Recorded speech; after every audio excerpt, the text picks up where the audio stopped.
आज के video lecture में हम ट्रांस इफेक्ट के बारे में पढ़ेंगे। ट्रांस इफेक्ट समझने के लिए सबसे पहले हम ट्राइक्लोरोनाइट्रो प्लेटिनम सेकंड कॉम्प्लेक्स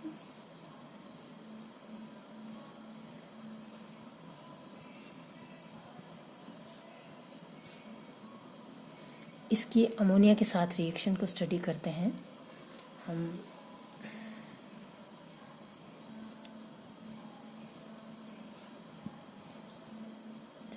ट्राइनाइट्रो अमोनिया के साथ रिएक्शन बनाते हैं। दो तरह के प्रोडक्ट्स हम एक्सपेक्ट करते हैं। यहाँ पर एक सिस पोजीशन पर आएगा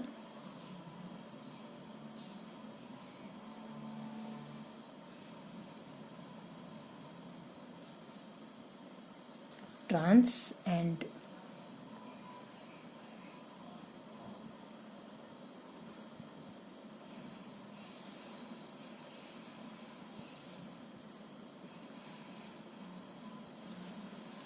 cis dichloro amine nitroplatinum second complex and trans। दो तरह के प्रोडक्ट्स हम एक्सपेक्ट करते हैं, लेकिन एक्सपेरिमेंटली ये पाया गया कि एक्सक्लूसिवली ट्रांस प्रोडक्ट बनता है, या दूसरे शब्दों में हम कह सकते हैं कि NO2 लिगेंड इनकमिंग लिगेंड को ट्रांसपोजिशन में आने के लिए डायरेक्ट करता है, और यही इफेक्ट ट्रांस इफेक्ट कहलाता है। हम डिफाइन इस तरह से कर सकते हैं ट्रांस इफेक्ट को, किसी भी लिगेंड की कैपेसिटी इनकमिंग लिगेंड को ट्रांसपोजिशन में डायरेक्ट करने की ट्रांस इफेक्ट कहलाता है। ट्रांस इफेक्ट को अगर हम ट्रांस सीरीज एक बनाएं तो वो इस तरह से होगी: cyanide carbonyl C2H4 nitrosyl phosphine trialkyl phosphine hydride phenyl group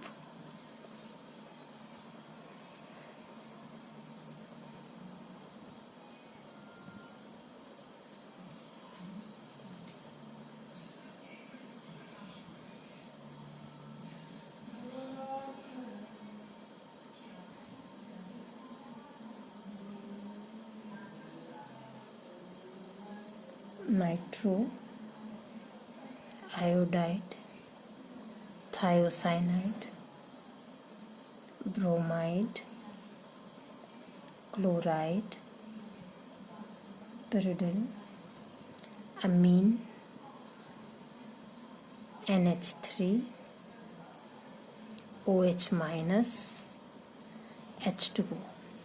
आप देख सकते हैं यहाँ पर साइनाइड कार्बोनिल एथिलीन नाइट्रोसिल, इन सब की ये जो हायर एंड पर है इनका ट्रांस इफेक्ट सबसे ज़्यादा है, और जो हाइड्रोक्सिल आयंस हैं, वाटर मॉलिक्यूल है, अमोनिया है, इनका ट्रांस इफेक्ट सबसे कम है।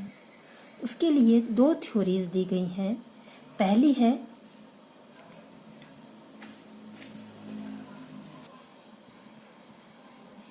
First electrostatic polarisation theory. ये ग्रीनबर्ग ने 1927 में दिया था। यहाँ पर हमने प्लेटिनम सेकंड का एक कॉम्प्लेक्स लिया है जिसके अंदर चारों लिगेंड्स आइडेंटिकल हैं।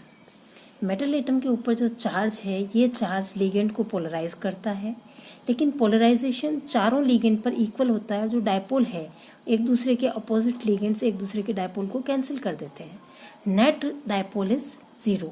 तो जब इसका हम सब्स्टिट्यूशन रिएक्शन करवाते हैं, लिगेंड सब्स्टिट्यूशन, तो कोई सा भी लिगेंड डिस्प्लेस हो सकता है। लेकिन एक दूसरा कॉम्प्लेक्स हम लेते हैं जिसके अंदर की ये एल लिगेंड, ये इस लिगेंड की पोलराइजेबिलिटी कंपैरेटिवली इन तीनों से ज़्यादा है। क्या होगा कि जो मेटल एटम का चार्ज इसे पोलराइज कर रहा है, ये भी मेटल एटम को के चार्ज को पोलराइज करेगा। रिजल्टेंट क्या होगा कि इसके ऑपोजिट साइड पर जो लिगेंड है, यहाँ पर पॉजिटिव चार्ज कम हो गया, यहाँ पॉजिटिव चार्ज कम होगा, तो ये लिगेंड को कम पावर से अट्रैक्ट करेगा। ये वाला बॉन्ड थोड़ा लंबा हो जाएगा और वीक भी हो जाएगा ये वाला बॉन्ड। तो इनकमिंग लिगेंड के लिए सबसे ज़्यादा फेवरेबल पोजीशन ये होगी। यहाँ पर ये इस लिगेंड को इजीली डिस्प्लेस कर देगा। ये दोनों लिगेंड्स तो एक दूसरे के डायपोल को कैंसिल कर देंगे, लेकिन यहाँ पर चूंकि इस लिगेंड का साइज बड़ा है, पोलराइजेबिलिटी ज़्यादा है, तो यहाँ पर इलेक्ट्रॉन डेंसिटी ज़्यादा होगी, चार्ज ज़्यादा होगा, यहाँ चार्ज कम होगा। चार्ज कम होने से ये लिगेंड इजीली डिस्प्लेस हो जाएगा। This is known as electrostatic polarisation theory. अब यहाँ पर हम देखें आयोडाइड का, अगर आप उस सीरीज का वापस से देखें, आयोडाइड का ट्रांस इफेक्ट ज़्यादा है ब्रोमाइड से, उससे फिर इंटर्न फ्लोरीन से ज़्यादा है, और उसका रीज़न बहुत क्लियर है कि इनकी पोलराइजेबिलिटी इसी ऑर्डर में डिक्रीज हो रही है। इस थ्योरी का एक्सपेरिमेंटल एविडेंस देखें। इसके अंदर एक कॉम्प्लेक्स है PT C2H4 Br। यहाँ पर हम जानते हैं कि एथिलीन का ट्रांस इफेक्ट जो है वो ब्रोमीन की तुलना में ज़्यादा है। तो ये दोनों बॉन्ड हैं, इनकी बॉन्ड लेंथ है 2.42 एंगस्ट्रम, जबकि इसके जस्ट अपोजिट वाला जो ब्रोमीन है इस बॉन्ड की बॉन्ड लेंथ है 2.50 एंगस्ट्रम। ये लंबा भी हो गया और ये बॉन्ड वीक है, तो जाहिर सी बात है इनकमिंग लिगेंड जो आएगा वो इसको डिस्प्लेस करके और ट्रांस आइसोमर बनाएगा। पोलराइजेशन थ्योरी जो सिग्मा बॉन्डिंग लिगेंड्स हैं उनके ट्रांस इफेक्ट को बहुत इजीली एक्सप्लेन कर पाया, लेकिन कार्बोनिल, साइनाइड, C2H4 इनके जो कि सबसे ज़्यादा ट्रांस इफेक्ट सीरीज में सबसे हायर एंड पे हैं, इनके ट्रांस इफेक्ट को वो एक्सप्लेन नहीं कर पाया। तो इसके लिए पाई बॉन्डिंग थ्योरी दी गई है। इसको एक्सप्लेन करने के लिए हमें एक एग्जाम्पल लिया, प्लेटिनम सेकंड का कॉम्प्लेक्स है LXXX। इसमें L के पास में वेकेंट पाई या एंटी बॉन्डिंग पाई ऑर्बिटल अवेलेबल है। इसमें क्या होता है, प्लेटिनम के जो D orbital field D orbital हैं, एक बार एक लिगेंड कोऑर्डिनेट बॉन्ड बना के और अपना लोन पेयर ऑफ इलेक्ट्रॉन इसके साथ शेयर कर चुका है। दूसरा जो है, यहाँ पर इसके पास जो फील्ड डी ऑर्बिटल है, ये डी ऑर्बिटल वापस इसके वेकेंट पाई या एंटी बॉन्डिंग पाई या पाई एंटी बॉन्डिंग के साथ ओवरलैप करके डी पाई पी पाई बॉन्ड बनाता है। इसको हम बैक बॉन्डिंग भी कहते हैं। फलस्वरूप क्या होगा कि यहाँ पर इस साइड में इलेक्ट्रॉन डेंसिटी इंक्रीज हो गई, जबकि इसके जस्ट अपोजिट साइड में इलेक्ट्रॉन डेंसिटी कम हो जाएगी, क्योंकि इलेक्ट्रॉन डेंसिटी इस बॉन्ड की तरफ शिफ्ट हो चुकी है।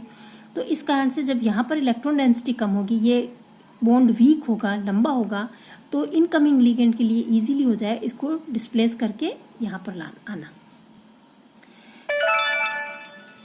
यहाँ आप देख सकते हैं प्लेटिनम का डी ऑर्बिटल लिगेंड के पी ऑर्बिटल के साथ में बैक बॉन्डिंग कर रहा है। यहाँ पर मेटल इलेक्ट्रॉन डेंसिटी लिगेंड के पाई ऑर्बिटल के अंदर शिफ्ट हो रही है, डी पाई पी पाई बॉन्ड बन रहा है। पाई बॉन्डिंग थ्योरी के अनुसार ये जो लिगेंड्स हैं पाई बॉन्ड बनाकर 5 coordinated penta coordinated transition state को स्टेबलाइज करते हैं। जैसा कि हमने देखा था स्क्वायर प्लेनर कॉम्प्लेक्स में penta coordinated trigonal bipyramidal intermediate बनेगा, जिससे कि जो रिएक्शन है उसकी एक्टिवेशन एनर्जी E कम हो जाएगी और वो रिएक्शन को और भी SN2 रिएक्शन को फैसिलिटेट करेंगी। यूजेस ऑफ ट्रांस इफेक्ट लेते हैं अब हम।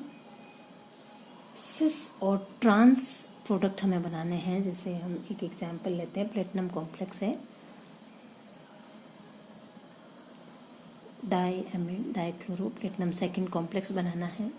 सिस और ट्रांस दोनों कॉम्प्लेक्स हमें बनाना है। जैसे हमने स्टार्ट किया टेट्राक्लोरो,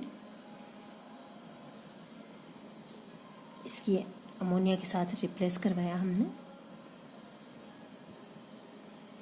फर्स्ट स्टेप में किसी भी पोजीशन पर।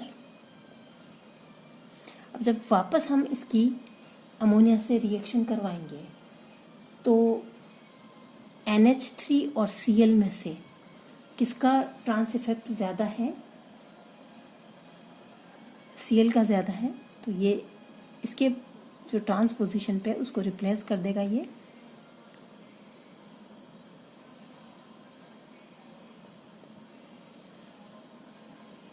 हमारा सिस प्रोडक्ट बन जाएगा। यदि हमें ट्रांस बनाना है, टेट्राएमीन प्लेटिनम सेकंड कॉम्प्लेक्स लिया हमने, इसकी रिएक्शन कराई हमने क्लोरीन लिगेंड के साथ में। फर्स्ट स्टेप में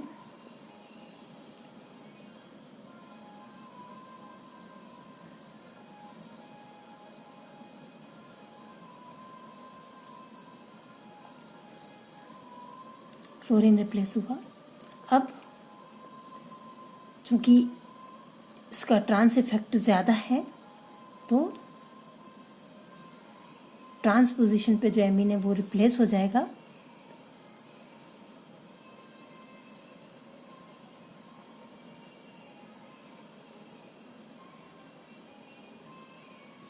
and we will get trans product, exclusively trans product बनेगा।